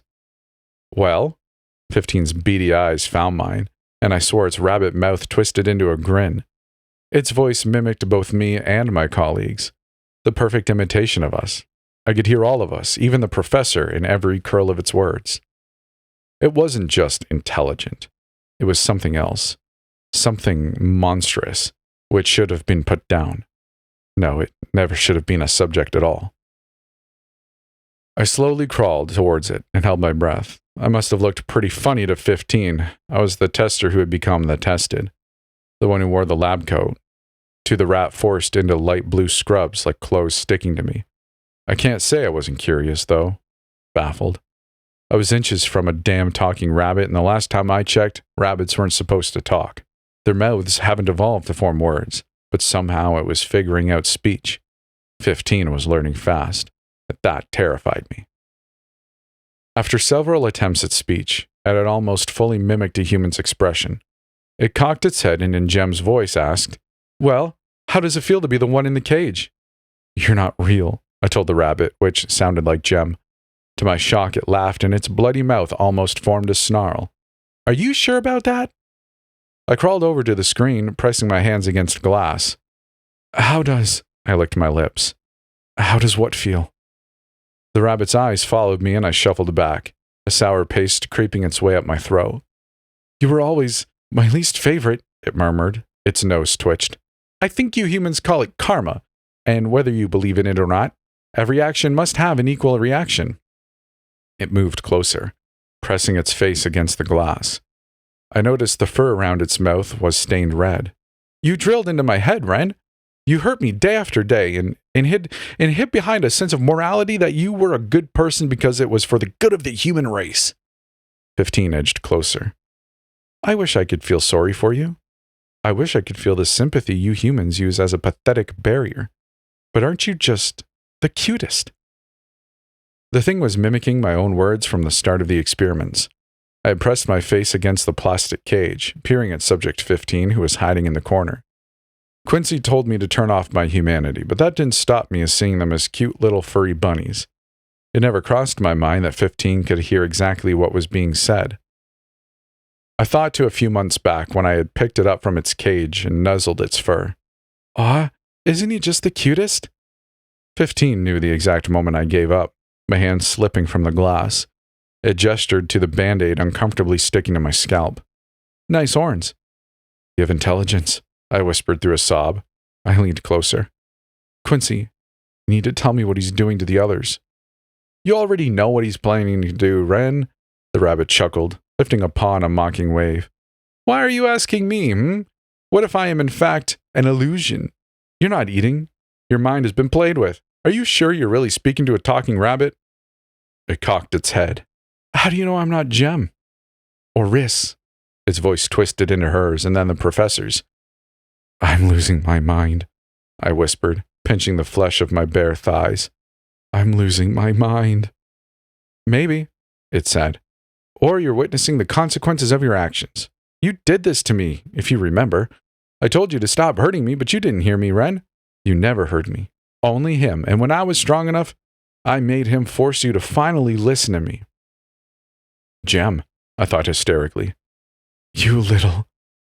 I slammed my hands into the glass, unable to resist a snarl when it turned to hop away.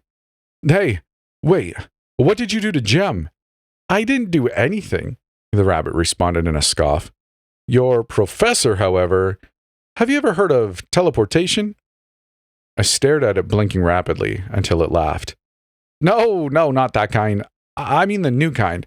I'm talking about what Quincy is trying to perfect. What do you mean? Think about it. The rabbit's nose twitched.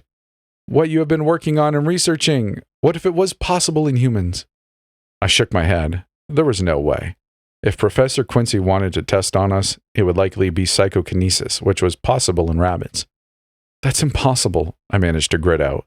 With rabbits, it's one thing, and it's barely even stable. With humans, it's barbaric. The rabbit, which went through the procedure and survived, their brains were drastically altered. They were never the same. That's what I wanted to say. I trailed off at the thought of forcing a living and breathing human to shatter apart into atoms and forcefully move from one place to another. I remembered Subject 12. The tiny little thing coming apart slowly, piece by piece. A mixture of fur, blood, and bones filling its cage. No way. There was no way my psycho professor would attempt it in humans. The rabbit hopped away. Well, you're dumber than I thought. I guess I'll be going if you're just going to look at me like that. When I thought it was going to leave, the furry little crap twisted its head. Do you want to know a secret? It hopped right over to the glass. Come closer, and I'll tell you. I want you to get really close so I can see how adorable you are. Too desperate to feel humiliated, I swallowed a shriek and pressed my ear to the glass. Jem was first. The rabbit started to say, but was cut off by the speaker above me crackling, a familiar voice slicing into my ears. Good morning. I will be with you shortly. I would like you to raise your hands above your head. I will be administering a gas. At the corner of my eye, 15 was disappearing behind the corner, and I let out a frustrated hiss. Professor Quincy! I managed to force my voice into a professional voice, despite the rabbit's voice in my mind. Jem was the first to what? I hadn't seen either of my colleagues in weeks, or heard from them. I swallowed hard. Professor Quincy, Subject 15 is on the premises and is showing signs of heightened intelligence. The rabbit tisked. And to think I was going to help you. Good luck with the experiments. I will have a front row seat. Before it left me in puddling static, however, the rabbit didn't hesitate to drop a bombshell which sent me crumpling to my knees. Oh yeah, I forgot to say. Subject 15's words slammed into me as I was choked again, with gas filling my mouth and nose. Jem was the first to die, it said in a sing-song symphony of all of our voices. And you don't even know the best part.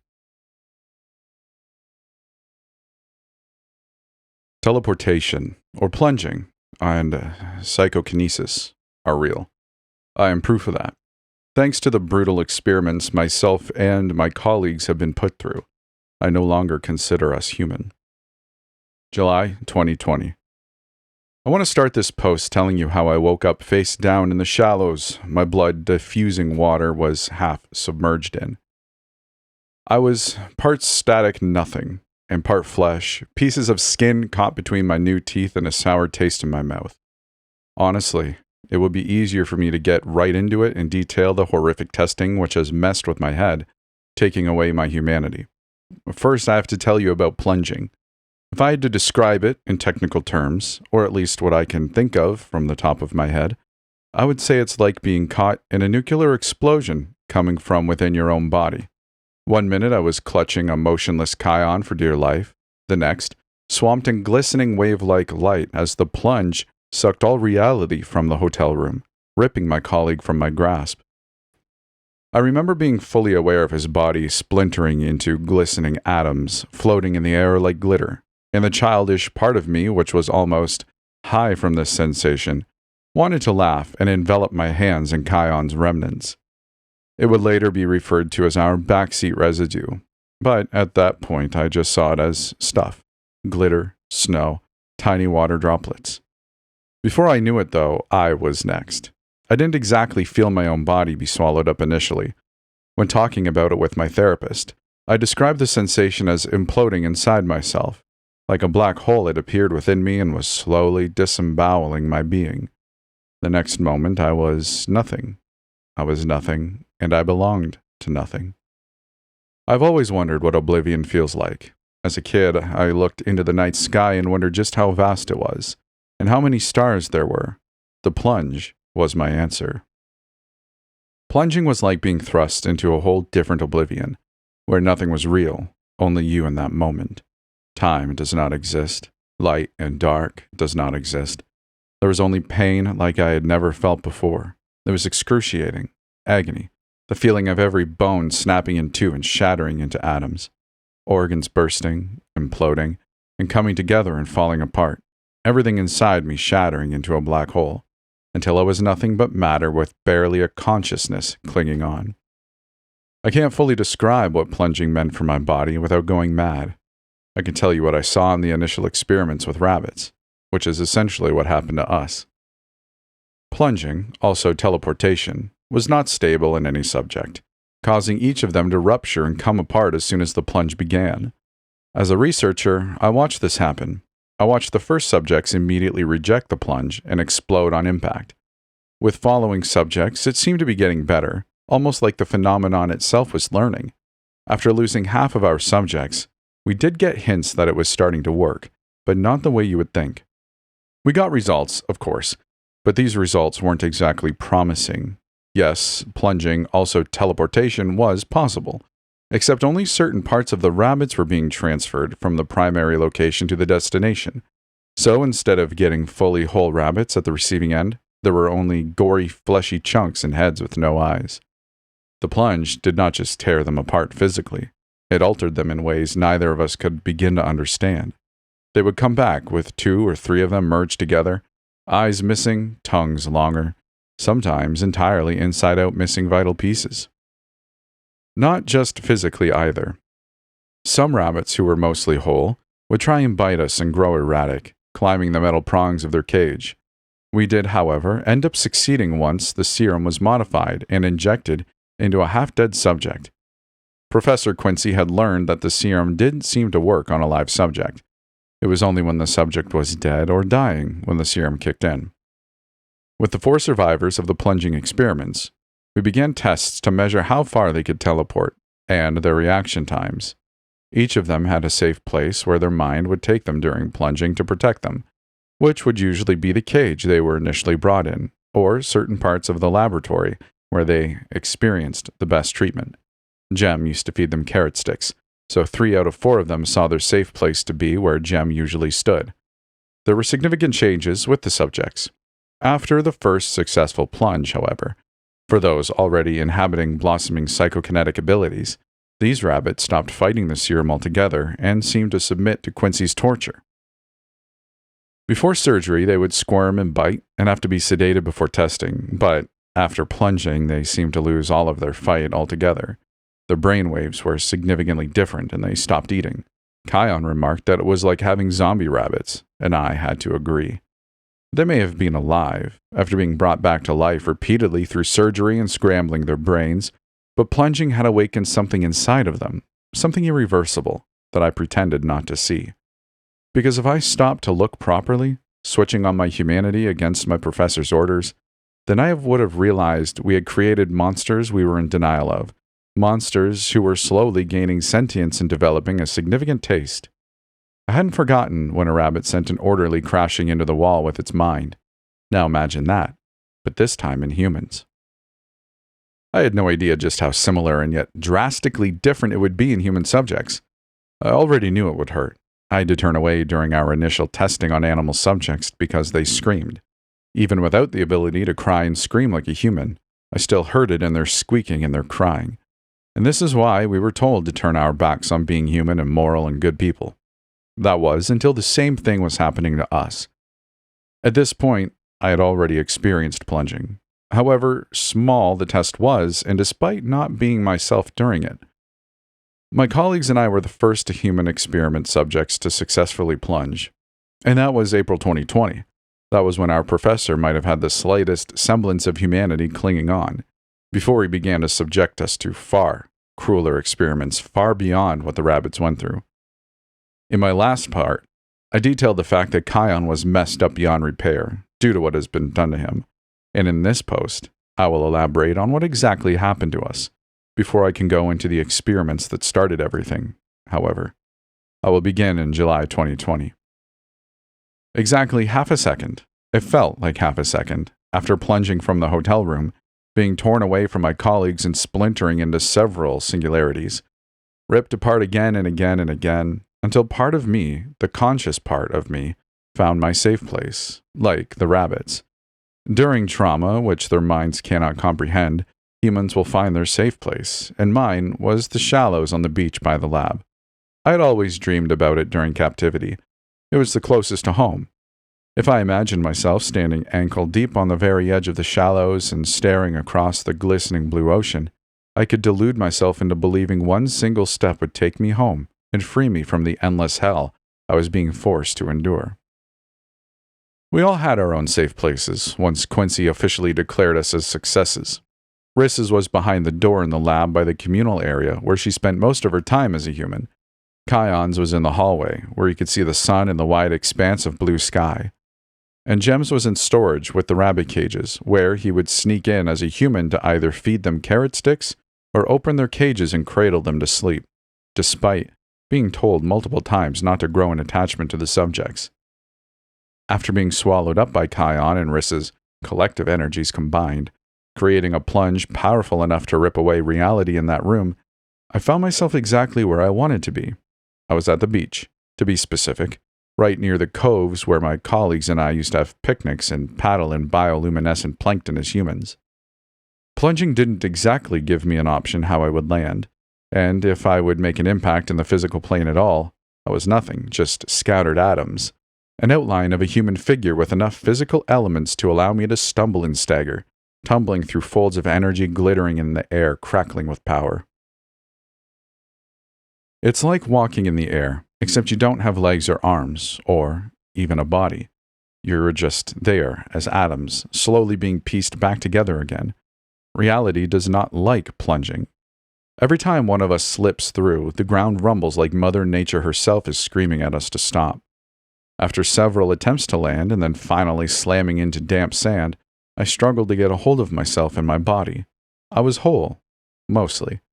Once my senses were back, I had a semblance of myself. I could hear the soft waves crashing into the shore. I had to press my face into the sand, waiting for my right eye to grow back, but already my body was working against me. I knew what came next. After my flesh grew back, stitching itself back onto my bones, static energy becoming blood and bone and muscle, I would begin the hunt. You see, when humans burn up a colossal amount of energy, they need to find a way to get it back via nutrients. Plunging was essentially being ripped apart and put back together, creating a whole new body. And I was hungry. I was so hungry, once the palm of my hands were physical enough to feel, I bit into them, tearing into my own flesh. I can't remember much of it. It's like a dream. I waited until I was no longer glittering particles and static body parts before jumping to my feet. The man was local and easy to find. I didn't have to do much. I think he was listening to music, completely oblivious of my presence. It took 2 strides for me to grab him, snap his neck, and sink my teeth into his flesh, tearing it from his bones until I was satisfied. I was never satisfied. There was never enough human flesh to find, and I couldn't control myself. After plunging, we developed an insatiable hunger, which drove me mad until I ate something. In the lab, we were force-fed every food imaginable, but nothing really stuck until Quincy started feeding us pieces of locals. They tasted like salt, but the good kind. The kind which quenched that itching and relentless burning in the back of my throat. Professor Quincy called it a mistake he could fix, though I knew even he was completely stumped on why these instincts were awakened inside of us. Looking back, I know it was intentional.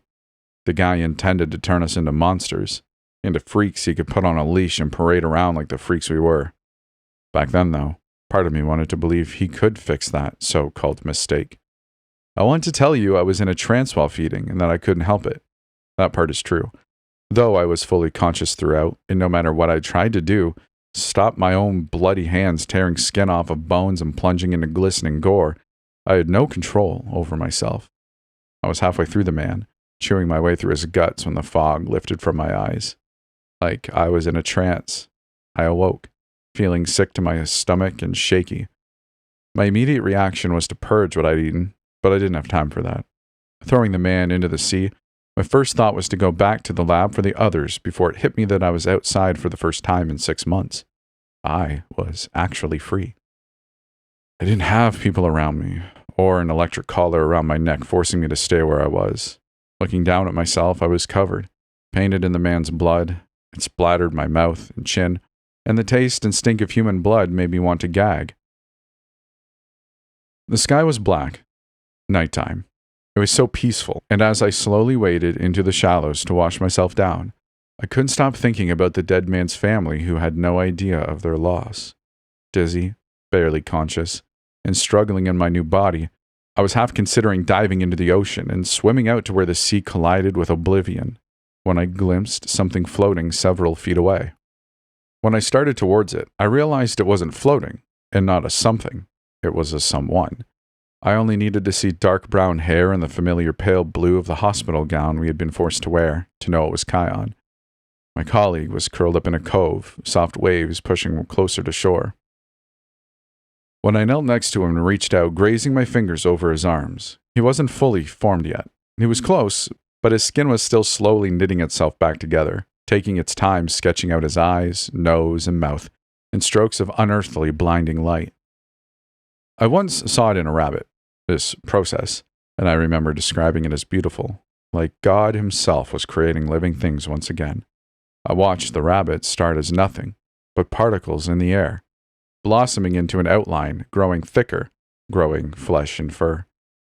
It's weird being both an ex-researcher and a subject. I got to witness and document it, only to experience it months later. But seeing it with Kion and knowing the same thing happened to me, it turned my gut knowing I wasn't seeing his original body. Kion's original body had been lost during the first plunge, and so had mine. I found myself wondering with every plunge, and every time the universe copied us into existence, were we losing more and more of ourselves? Touching him was like enveloping my fingers in static, or maybe stars. It looked like he was glitching, half real and half not. I waited until he was physical enough for me to wrap my arms around him, lifting him and holding him to my chest. I could already sense a heartbeat, as well as his familiar energy enveloping him. If he wanted to, and if he was awake, my colleague could have sent me hurtling into the sea with one flick of his wrist. From how he had been acting pre-plunge, I had no doubt he wasn't going to do that. Kion hadn't plunged. thanks to me snapping his neck before the two of us were swallowed up. So, while Riss and I had been through the brunt of it, our third colleague had just been a passenger with me. Kion wasn't as heavy as I initially thought. I figured with his body coming back together, there would be added weight, but it was like carrying a feather. Stumbling back onto the shore with my colleague's head sandwiched against my chest, I felt relief for the first time. Hey, Kion. Jolting my arms, I allowed myself to smile, pointedly ignoring my gory hands clutching my colleague for dear life. Riss's safe place was at the lab, so I had no doubt she was there, and getting her back was going to be a problem. Are you awake? I held my breath. Don't kill me, okay? I had to. He responded with a grunt, which was enough for me to let out a breath of relief.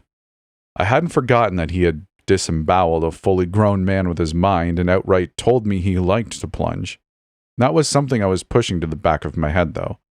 For once I wanted to focus on the cool night air grazing my skin, a slight breeze playing with my hair. Kion didn't answer, but I knew he was awake. His breathing had quickened, and I could feel his breath against my skin. Chill out, I murmured, aware of his body seizing up. Happy birthday, okay? I want you to sing it in your head 3 times. His hand shot out, and I panicked for a moment, thinking he was going to send me careening into the air. Instead, though, he just signed, no. Why? Because. His hands were struggling with signing and my chest ached. Still the same old Kion and yet also drastically different. Because no. Stubborn bastard. I rolled my eyes, enjoying the feeling of sand between my toes. God, I had dreamed about it. Your loss, I told Kion. If you plunge, I'm letting go of you and I won't hesitate dropping you in the sea. I found myself smiling. I hadn't smiled in so long. God, it felt good.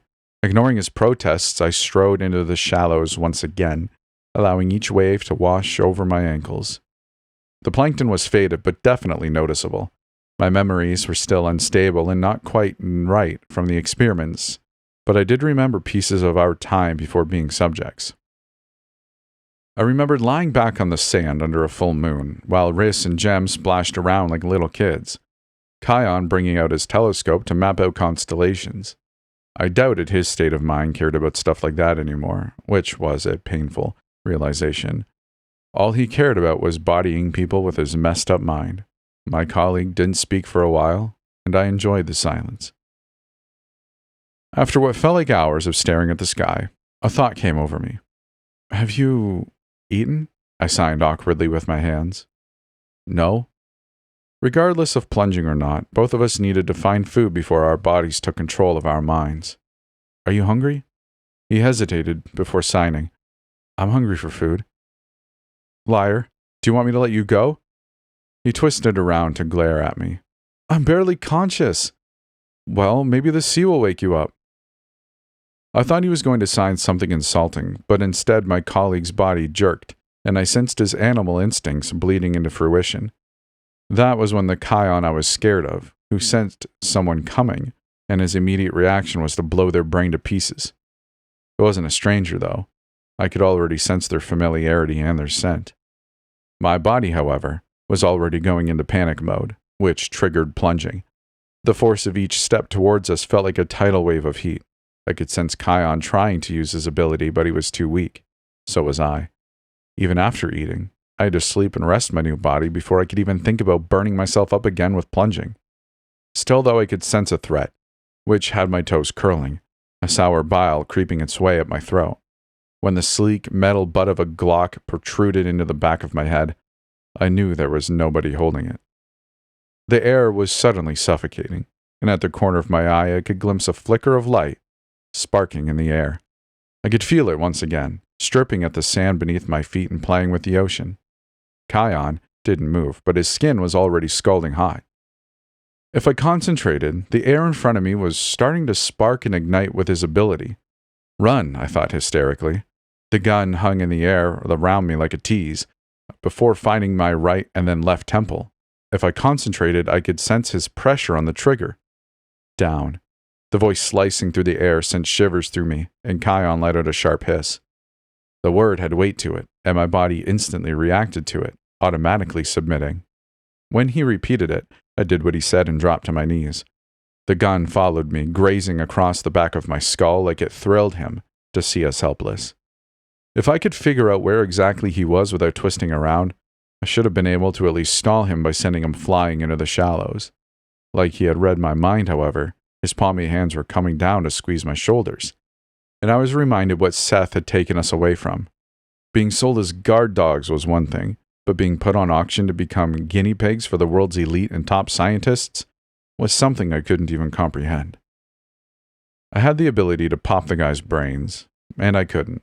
Behind me, I glimpsed a van awaiting us, and from the static electricity crackling in the air, our fourth colleague had been caught. Bastard, Kion gritted through his teeth. It was rare when he spoke. I don't think I'd ever heard him speak. Only when he was begging the professor to stop us from plunging in the initial trials, when he'd lost the ability to use his hands. He weakly lifted his arm, which I knew was going to cause damage, being the most powerful out of all of us. And, well, as the one who was most in touch with this psychokinetic ability, mixed with the fact that his brain was scrambled from relentless torture, made Kion the most dangerous and unpredictable. After plunging, though, he was as weak as any other normal human. Like me, he needed to eat before he could attack. His whole body jolted, his wrist snapping with a sound which sent my gut into my throat. When my colleague let out a guttural cry, I gave up. What was the point in fighting? I could sense that little furry bastard at our attacker's side. 15. All right, guys. Jem stabbed the gun into the back of my head once again, and this time I dropped Kion, who crumpled to the ground. He didn't try to get up, and I knew why. Unfortunately, my colleague had a weakness, and despite being stripped of his humanity, Kion still had that weakness. Jem's monotone voice was worse than that he was using his ability against us. Another rough crack of the gun sending me to my feet, just like what 15 had done to his brain. Twisting and warping it into submission, he was doing the exact same to us. His next words dragged the breath from my lungs, and I wanted to scream. He spoke like we had a choice, like the laboratory was our solace. Let's go home. April 2020. The memories started out like a breath of fresh air. I was back home on campus, far away from the island. I was back to civilization, back to late-night Starbucks and bus rides which made me nauseous. Even the sight of traffic, which usually pissed me off, filled me with the kind of joy I thought I'd lost. It was just a typical day before I scored the researcher job with Professor Quincy, late 2019. I saw dogs on the street and ducked to pet them, scrolled through Instagram and read way too many news articles to and from campus. Though, as soon as I was starting to sink into my own private solace, imagining my parents in my home, I was being thrust into a memory which crept up on me, eliciting a shiver down my spine. It was night, and I was on campus. I was never on campus after work hours. As a recent graduate, I had only managed to slide into a temporary researcher position with a professor I had forgotten the name of. Not exactly what I wanted to be doing with my life, but it was a job and something I was good at. The corridor was pitch black, partially illuminated by the flashlight on my phone. There was a $20 note squeezed in my fist, and every so often, I would jump on the heels of my feet to keep myself warm. I was seriously regretting choosing cash over potentially losing my job. Kion Saying was probably the smartest in our graduating class and already lined up for a top researcher job at an exclusive university. But he was still a trust fund kid, and I was going to take full advantage of that. There was a line, though, and standing outside to keep lookout for lingering professors and night guards while he and his friends snooped our professor's office was definitely crossing it. Kion told me they would be 10 minutes, and I'd been standing there for way over half an hour, scrunching the 20 he gave me tighter and tighter in my fist, when my phone vibrated with a text from my housemate. I ignored it. It's not like I was against breaking in. I was curious to know what exactly our professor had been working on. But did they have to do this stuff at night? Minutes passed. 5 minutes. Then 10. I was straightening up with the intention to just leave them and head home, when a shadow loomed behind me, and a shriek built in my throat. When my flashlight beam revealed a familiar face, however, I resisted the urge to shove him. Illuminated in blinding light, which hurt my eyes, Kion Saying held up a hand to sign. 5 minutes.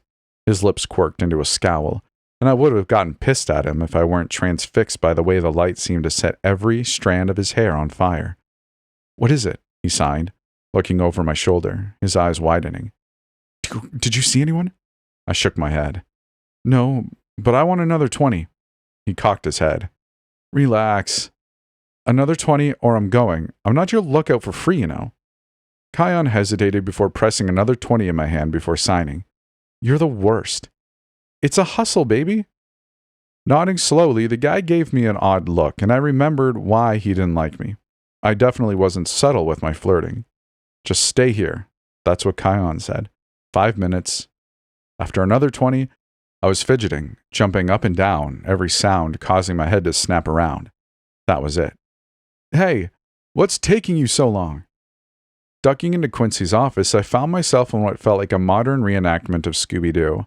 My classmates surrounding my professor's laptop, each of them brandishing their own flashlight. Jem Littlewood in the center, his gaze glued to the laptop screen with Kion over his shoulder. Rhys Claremont busy turning the office upside down, searching through books and files, making a significant mess, and 2 others I couldn't fully name.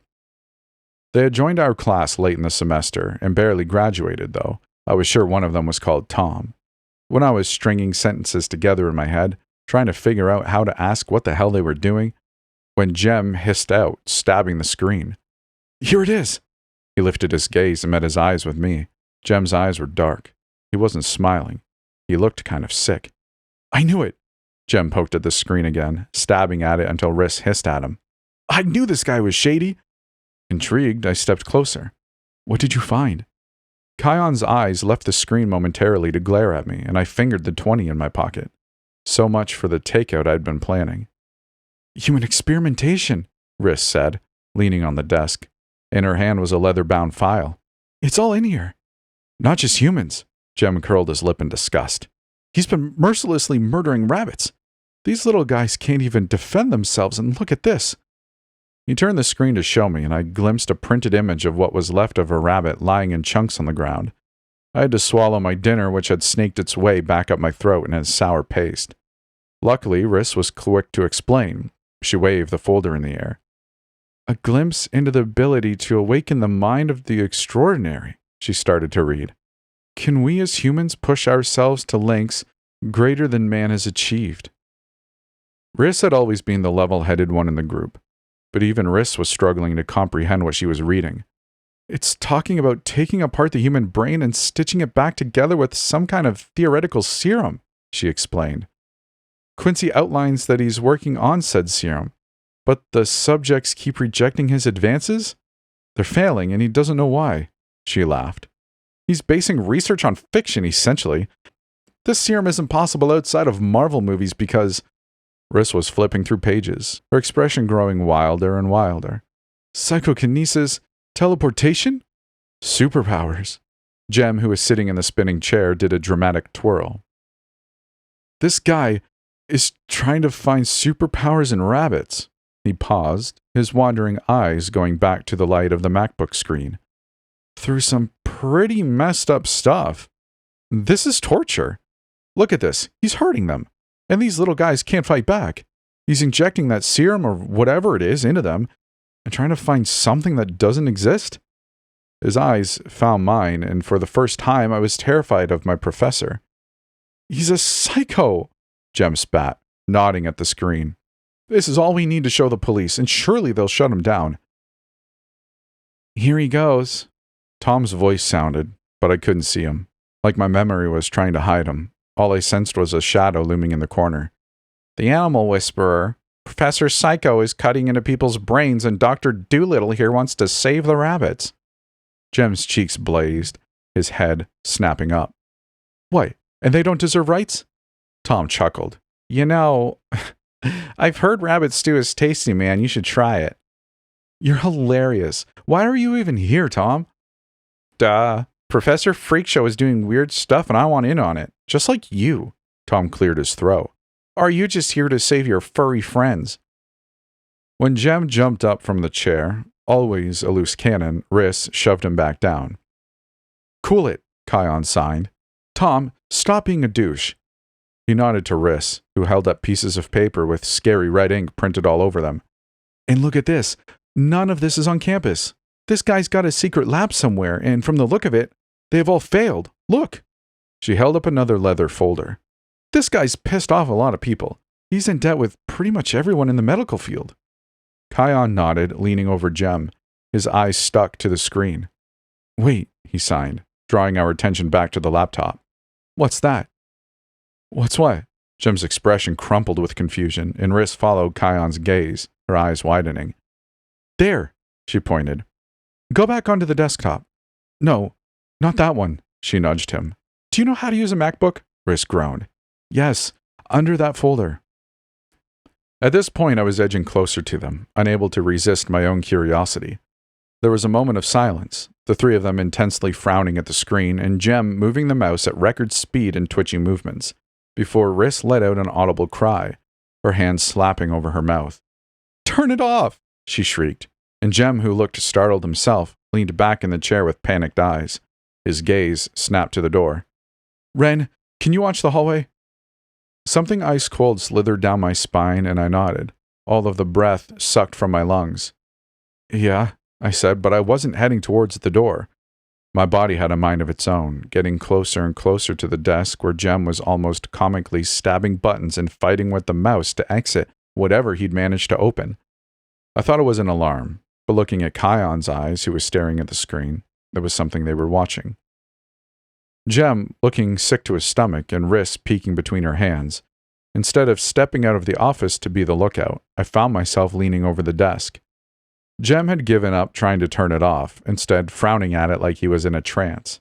And I didn't blame him. I started forwards, the screen in front of me coming into view. What I could see were 4 people in lab coats, with our faces.